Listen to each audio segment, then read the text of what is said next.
Hello and welcome back to Sam's on Wrestling. I am Sam, and this is also Sam, just 10 years later, and Ginger, really. I'm not 10 years later then. How- you're how- not. You're not going to look like me in 10 years' time. Because for a start, I have aged wonderfully. Eh, Let's be no, and maybe a fat slob, but I have aged wonderfully. you have. You know, so I reckon For where you were. I reckon only just now am I actually starting to slightly Yeah, age. yeah. Slightly. What a start to it. No, we just... It's controversial that I think I've aged well. Yeah, really good segue. Today on Sam's on Wrestling, not Sam's on Sam's aging process, we are talking about our controversial takes.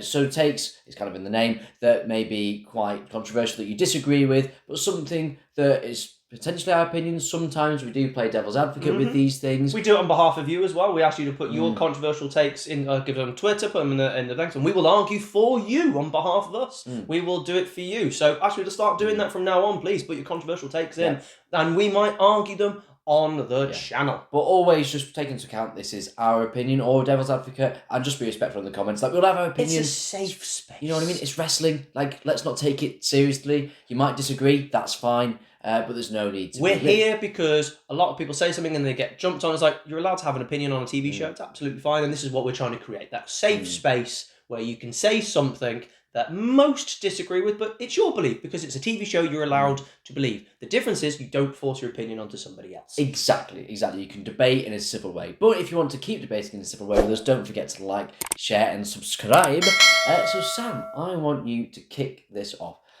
What have you gone with for your controversial take? It's WrestleMania season, Sam. Of course. So I thought I would have a WrestleMania one. And I really believe this. And I know I'm going to be in the minority. I really do know I'm in the minority. But if I'm being perfectly honest, because I'm a very objective wrestling fan, I can take the pomp and circumstances away. I can cleanse and I can look at it in an objective point of view. Triple H and Undertaker have never had against each other a great match at WrestleMania. You're wrong. They've had 3 matches, and I will go as far as say they were good. You're wrong. I knew you would like it. So my controversial take...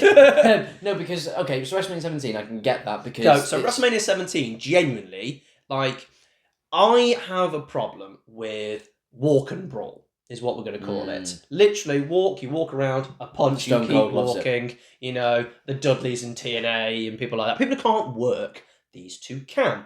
And there's so many problems with this match that, you know, Undertaker lays out the ref and they're dead. Why wasn't that elbow drop his finisher? Decimates him. Then you've got some terrible camera work. Triple H does this Undertaker does this incredible chokeslam on Triple H, the hold. I always used to love the hold chokeslam. And you do it and you go, that looks great. Why were they there in the first place? Why was this stanchion there? And then they do a camera angle and he's clearly landed on a mattress. Like an obvious mattress. Kevin Dunn, come on, why did you cut that? And also, not only, it looks like he falls completely like 20, 30 feet and then he goes, oh, he's fell like 6 foot. It's like a top rope chokeslam. You know, it's like, oh, okay, calm it down, lads. And then in the ring, you know, it's Triple H, it's Undertaker's best match at WrestleMania at this point. I will point that out. Yeah. And remember, I'm not saying these matches are bad. I'm saying they're not great. Okay? None of them are great. Then they have this match, and the end, Triple H genuinely bloodies the Undertaker because it's a prop sledgehammer, right? So that you can hit someone in the head. The prop breaks, and the tip of the sledgehammer goes through to the Undertaker. So that's why he's bleeding and stuff. And it ends in the last ride, which is a bit weird. The match is literally fine. It's at the back end of an amazing WrestleMania, but we've just had one of the greatest matches of all time in TLC 2, and then you have one of the greatest Mania matches of all time, main events in Austin and Rock. And then this match in between, I just think it fell a bit flat. But because the crowd were up and ready to go, it's good at best. I'd agree with that. Okay. I'm now going to actually skip to 28, because I think you'll probably think that 27 is better than 28. Which one do you think is better? 28 is the best. Okay, I'll stay with 27. 27 is the match of the night at WrestleMania 27. Yeah. Do we agree? Yeah, but... And that is why it's a problem. Okay, that's why it's not great. Because it's the best match of the night, it's heralded a lot more. But if you picked up that one and put it on a great WrestleMania card, put it on 39 or something, that doesn't even come close to the top 3 matches of the night. Like, not even... If something is not even in the top 3 matches of a great WrestleMania, can you quantify it as great? I disagree. If we did the top 32 WrestleMania matches of all time, I tell you what, there are 7, 8 Undertaker matches that I would probably put ahead of it or at least on par with it. This match, they go outside the ring, Sam, in seconds, which again means you're taking shortcuts. These two don't need to take shortcuts. They go out the ring, they bump through Triple H does a terrible bump through a fake table because the table's already been destroyed, so they put a little table and it goes boop. Yeah. And the match is actually kind of slow, and then they only built up through kick-outs. And you know how much I hate that the only way to build suspense is to kick out. I love the kick out of the tombstone because that generally felt like that was the end of the streak. Yeah. That is a great moment in the match. Remember, I don't think they're bad matches. I think they're just good. But that's great. Triple H reaction's fantastic to that. I like the ending of Triple H giving up. That's really good. I actually think this is better than 28 by miles, by the way. I really do. Out of the three, I think this is the strongest match. Oh, I have real problems with the Hell in a Cell match. But this match to me is literally given the props because it's on one of the worst WrestleMania cards of all time and is able to be kind of positioned as great when in reality he literally had two better matches with Shawn the years before. Yeah, but then he had Punk that other year after, the year after the second one, which is so much better. I think his match with Batista is considerably better. I think his match with Edge is considerably better. I think his match with Orton is on par with the match at 27. The only difference is I don't think there's as much jeopardy and maybe even storyline going into it. It's just a legend killer thing. So for me, that 27 match, which I do think is better than 28, it's fine. I think it's good at best. 28. Got the pomp and circumstance going into it. Got the storyline, so it's got everything going around it. And the problem is they play into that, which, don't get me wrong, you can do. Okay, and I said this is about taking the objective blinders off, right? Take away the storyline, which is incredible, which is great. Okay, love it. Big fan. Huge fan of that. Okay, that's what puts this up. But the match itself, this is like talking about Rock Hogan. Okay, can you tell me Rock Hogan at 18 is a great match? Yes. It's not just about the in-ring stuff, it's about the psychology, it's about the fans. No, it's not a great match. That is a part of the match. It's a great spectacle. It is not a great match. Whereas this match in the Hell in a Cell, I have so many problems with. First of all, can we talk about the fact that, for the first, 10 minutes of it, it's just Shawn going, I need to ring the bell, Undertaker. I need to ring the bell. And he's been kicked. It's slightly tapped. And it's like a little chair. And Undertaker's like, no, Shawn. It looks like Homer drunk in The Simpsons. I hate that opening lot. And Triple H just, stay down. Aren't you in a match? Beat him, pedigree him, and pin him. Just pin him. Why are we having Hell in a Cell having to end with no contest and ringing the bell? Stop it. Because there's a respect between the men. Shawn is emotionally involved. No, sucks. Right. Sucks. Just have the match. End the match. Oh, by the way, Undertaker's fine at the end. So clearly ringing the bell. Yeah, he gets his dead man. He sits up. Exactly. Shawn should have known going, he'll be fine in a minute. I've been through this all before. Yeah, bit of lightning and suddenly he'll be fine again. Someone brings out a really crappy urn and apparently he got some life. This Hell in a Cell match I think is slow. It's a lot, and you know how much I hate this. Move, stop. Move, stop. That's why I hate the Last Man Standing match. Move, I can count. And this match has the same problem. Yes, we have that incredible moment of the super kick pedigree. Fantastic. But then Shawn gets taken out as the ref of the Hell's Gate. The match then just switch over and Triple H is then getting beaten down and it kind of just slowly gets to the end of the match. I find all three of these matches are just good. I watched them all back. The Hell in a Cell one in particular is the one I find the most boring. I think it's actually boring. Sam, you're making me go in my chair. You're agitating me. You're saying really silly things. They're not great. They're not great. They are good. They are all 7 out of 10 WrestleMania matches. Perfectly suited for a WrestleMania card, but not one of them was good enough to be the best match on any WrestleMania that we would quantify as a good WrestleMania. It's simple as that. We've squabbled about the 28 match before. Right, I'll take it one by one. 17, I agree. You are correct.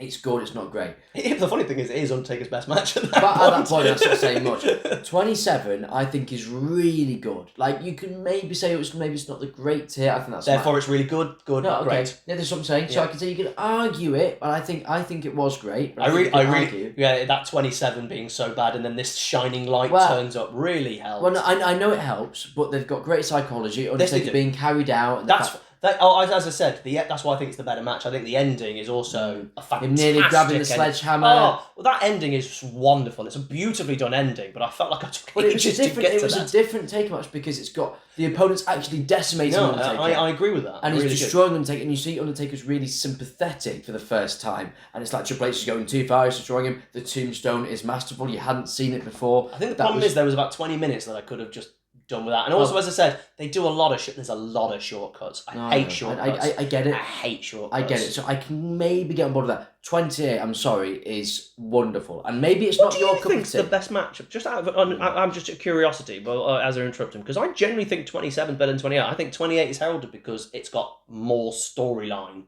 going into it. But the match, I'm talking about the match. Yes, we can talk about the crowd, we can talk about the storyline, which obviously we've talked about, builds everything and makes it on a high spectacle, and that's what it needs, hence why it's heralded more. But I'm asking solely the match. If you gave it to somebody, that's more because if you gave it to somebody, how invested would they be into each match? I think they'd be more invested in 27. They would understand 28's big, but they would more be invested in 27 in the same way. I think if you gave someone Rock and Hogan, they would be really invested in that match because the crowd would get you involved. But you would go, was it a really good match? You go, probably not. But I think for Andre. But I think Andre Rock and Hogan is a great match because it's not just about the moves in the ring; it's about the psychology and working the crowd. That is what makes it a good match. Oh, they work the crowd. And if the crowd are on their feet and going mental, it's a good match. Full stop. Like, you can have your personal taste and opinions. I'm intrigued but that's your job as a wrestler. I'm intrigued to see if they'd have done that match about 2 years, 3 years later. You talk about, the moves weren't great. You put, and I will come back to it, the Firefly Funhouse above the triple threat. That's pure psychology, though. But this is also psychology. No, is my point. No. The point is that there's so much doing nothing. Because in the psychology of either, there's something happening all the time. Whereas in the Triple H, there is watch it generally back. I played the stopwatch game of nothing is happening in this match now. Nothing is happening in this match now, and they do it too much. The whole ringing the bell thing takes way too long. I get that, and I'm not saying it's perfect. I'm not saying it's absolutely 5-star, but I think it's a great match. And on an unrelated note, I think actually the match tanks after the kick out of the super kick, because then it's just Undertaker in charge, wins the match. It's not great after they've done that. So the middle part of this match, after they've done the whole stupid ringing the bell rubbish, is really good. That's the best part of the match. And then the kind of match just kind of gets to the end. Triple H gets beaten down, and then they do a kind of weird end of an era hug at the end, even though Undertaker and Triple H carry on. I know. You have to look at it in its vacuum. But that, I was going to... it sucked. Yeah, right. Yes! Doesn't suck. But you vacuum joke, kind of. But... that kick out is the best kick out of all time, and I'll have no disagreements. I don't think it's the best kick out of all time, but I tell you what, I would say it's one of the best kick outs. It is because you really thought... I prefer the kick out from 27. Also a great kick out, but no. That was masterful. Sean's selling, and I know you don't like it. Sean's selling was weird. I loved it. I thought it was great. And I think the end bit where kind of Triple H is trying to get the sledgehammer, he steps on it. Admittedly, I think in keeping with Triple H matches at WrestleMania, it was a bit self-indulgent. I can get that. And that's, again, I have a problem with Triple H matches at WrestleMania anyway. I get that, and it was long, but I still think it was a great match. And I would argue the best match on a very good 28 card. Yeah, it's probably the best match of 28. And you've got Rock and Cena and Punk and Jericho, the two very good matches on there. Whereas the funny thing is, I think they're all good. That's the thing. So I know it's the best match, but I've told you, I think Punk Jericho's match was a letdown. Because I looked at two great workers, I expecting something more, and I reckon they went away and went, yeah, it was all right. I think the Extreme Rules match is much better. Yes, absolutely is. And let's be honest, Rock Cena is fine. It's good. It's a good match. It's way better than 29 by a mile. But that's the point, is it's a good 28 card. It's fine. I think the card's fine, and I think all the matches are good. And I think this is the best of the goods. I generally still believe 27 is better, but they just do so much time wasting outside the ring, and it just built up to the spine bust spot through the table, which was great, and they destroyed the coal mine. But for me, it's not the fact that they're not great. I'm not saying they're bad. Let's get this out of the way now. They are not bad. I'm not saying they're rubbish. I'm not saying they're mediocre. I'm saying they are good. not great. But what do you think about my Undertaker Triple H? What do you think? Okay, yeah, this is why we have controversial take. I think it's probably the first one that you actually are like, no. I'm really cross. If this is a lockbox and I had to put it in, I'd try and stop you from putting it in the lockbox. Well, maybe one day I'll put it in the lockbox instead. Sam, would you like to tell us about your controversial take? Yeah, I'm going to contradict myself here because I don't... I knew it! I knew it! This is the problem I have with your argument! No, it's not even that. It's all based on what you like! No, it's not. It's because I don't like what I'm about to say. What I'm about to say is correct, and I don't like it, and I don't want to say it. Okay. And it's actually, weirdly, we don't plan these. It's very in keeping with us because you mentioned the Undertaker Triple H WrestleMania 17 match. Yeah. I'm doing the match after. Oh, really? I'm doing the match after. Not about the match. Match is incredible. I'm saying, and I don't like it, the build to Stone Cold versus The Rock was bang average, and it was saved by that backstage segment and ultimately the last SmackDown. the last SmackDown and a video package. No, do you know what? I know you agree. You're absolutely spot on. Yeah, absolutely. I don't like save. It's all Deborah. Yeah. No way, Deborah. Bang, Deborah, not a factor. It's like, well, we wish she wasn't. Why was she a factor? In the she first was place. The Rock's manager, but she was Austin's wife, and you're like, we didn't need that dynamic between the two. Gold in your hands, and you're making it about And it was Deborah. a short build because Rock only won the title in No Way Out anyway. Exactly. Which can be okay, as we discussed in our storylines video. Like, you can have shorter ones that are great, but they just wasted so much time. I think you're right. It's revered. It's one of those revisionist history things because you go back and you watch that backstage interview with JR, which is one of. Is it one of the best sit down interviews? I think it's the best because that's up there with Foley's, which is amazing. That's supreme acting. Yeah, it's the best. So it's saved by that one segment where you've just simplified it and just had The Rock and Stone Cold talk with JR. Like, that's all you have to do. Why wasn't it? I need to beat you. You beat me at 15. I need to beat you. And Austin's like, no, I need to beat you. I need to prove that I can still do this after my neck broken and all that. Like, I've been run over. It was there. Do you know what? There's very little to talk about here. No, I know. Because you are so right. I don't even think it's that controversial. I think it's forgotten. Yeah, well, this thing, That's the key. I think most wrestling fans look back and revere it as what a feud. And it wasn't really. Their 15 wasn't great. No, this what I'm saying. But 19 had Hurricane all over it. When we talk about the best feuds in wrestling, we go Austin versus The Rock. It's just it's all right. But it's just tips. It comes off the tongue. Yeah. But it's like, actually, like, the hype around it is amazing because it's two Mount Rushmore stars, and you're right, two Mount Rushmore stars, two babyfaces going at each other.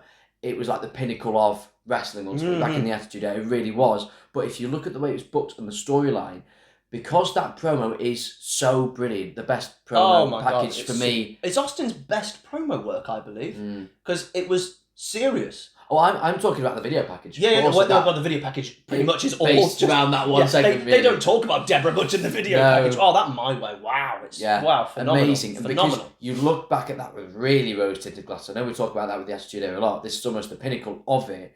If you watch, and a few years ago, I had the network and watched all of the build-up to Mania 17. Which is, by the way, it's actually fine. Yeah. For the most part, it's fine. Yeah. But, like, the build between Rock and Austin takes a while to get going. And you're just really as we've got 2 weeks, nothing's really happened here. It's just Deborah. Well, they tried to create tension with Deborah, and it didn't work because, Rock no-sold it. Rock purposely went, I'm not interested in this. I am not going to acknowledge it. Because it's a very similar to Shawn Michaels was paired. Who was Shawn Michaels' first proper valet? And this was at WrestleMania 9. Who was his first proper valet? Wasn't Sonny, was it? No, that would have made sense. Yeah, no. Luna Vachon. Oh, yeah, makes no sense. The sexy boy, he came down to WrestleMania 9, and Luna Vachon is like behind doing a creepy, great character, by the way. Love Luna. I think she's a really underrated wrestler. Got the best work out of Sable. But it's like, yeah, you guys don't pair. But they wanted to do Luna versus Sherry Martel. Right. And you're like, don't pair. So Shawn just completely ignored her until you go away. I will ignore you to go. And that's what Rock did with Deborah. Rock comes out the ring, Deborah's just completely out of the back. So in reality, the storyline probably didn't work because Rock was like, I'm just not doing this. Exactly. And you got to remember, Austin was like, can you put my wife on the show? Can you put my wife on the show? I want the wife on. And that's why she's all over the invasion with the cookies and the heel work. Do you know what, Sam? As controversial, we got super controversial. And if everyone really is honest with themselves, not that controversial at all. To you, maybe, but you're more objective. And I think fans, including me a lot of the time, want to get caught up in this kind of wishy-washy, like rose-tinted glasses world of like. Oh, I'm looking back really at good things at better getting than they away were. from No, rose tinted. you are. Yeah. I'm not so good, but I have to just acknowledge reality. He's just such a little mark. Yeah, and I think if you just go back and if you have the network and you can watch the segments. Don't need to. It's on Netflix, Sam. Oh, of course. Exactly. So if you go. If you're in the UK, sorry, sorry, America. America. Sorry, America. I don't know where you. Are you? Where are you? What? Is What are you it doing? still on? Is it still on? Is it Hulu? Was that where it was? All the stuff. I can't remember what it I is. don't Sorry, know. you've got Raw on Netflix, and we've got everything. Yeah. So for me, it's yeah. Yeah, I know. I absolutely agree. So, what do you think of our controversial takes? The Austin and Rock build up to WrestleMania 17 is, quite frankly, I think we're going to use the word rubbish. I went bang average. Yeah, I think saves it. that's what I'm saying. If you take that segment out, it's rubbish. Like they can't even make a promo. Yeah. out of it Oh, if it's that really. segment's Oh, bad. yeah. They didn't do that segment. my way end. just have them staring at each other for 3 minutes. Hey, that would work. It would work. And then I'm thinking that Undertaker and Triple H matches at WrestleMania are fine, good, not great. What are your controversial takes? What do you think of our controversial takes? Please leave them in the comments below. Don't forget to like, share, and subscribe. And we will be back with another bit of controversy another time. Thank you very much for joining. We will see you next time. Seriously, it's just mainly walk and brawl and shortcuts. And lots of nothing. It's nothing. It's not nothing. Fine, Sam. It's not. They're fine. And Deborah's awesome. She has cookies. I like cookies. I like cookies.